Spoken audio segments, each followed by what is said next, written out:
denying the adverse impact of climate change. After a record-shattering year of extreme weather, the world is now looking forward to the United Nations conference in the UAE this week to take the COP28 negotiations forward.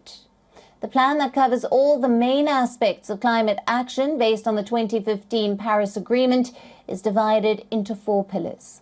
Now, first, fast-tracking the transition to a low CO2 world. Second, fixing climate finance. Third, focusing on people, lives and livelihoods. And lastly, full inclusivity. And here's a breakdown of all the details. First, COP28 is placing particular emphasis on prioritizing the world's first global stocktake on climate change.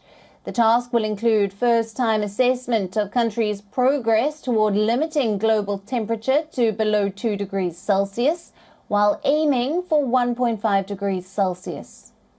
Countries are expected to update their national emissions cutting targets and plans by 2025.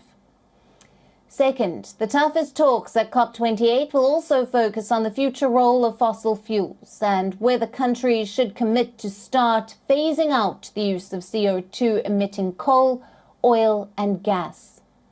Even though countries like the United States, European Union and many other climate-vulnerable countries agreed at COP26 to phase down the use of coal, they never really agreed to quit all fossil fuel use.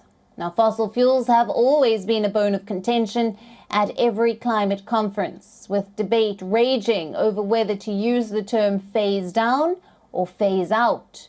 At COP28, nations will focus on cutting fossil fuel use and accelerating the energy transition. The International Energy Agency indicated that the world must triple its renewable energy capacity and double the rate of energy efficiency improvements by 2030. Led by the United States, the EU and the UAE, more than 60 countries now back a commitment to triple renewable energy and double energy efficiency at COP28.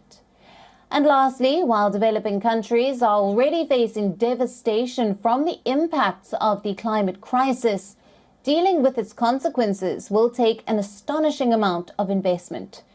According to the United Nations, developing countries will need at least $200 billion every year by 2030 to adapt to worsening climate impacts.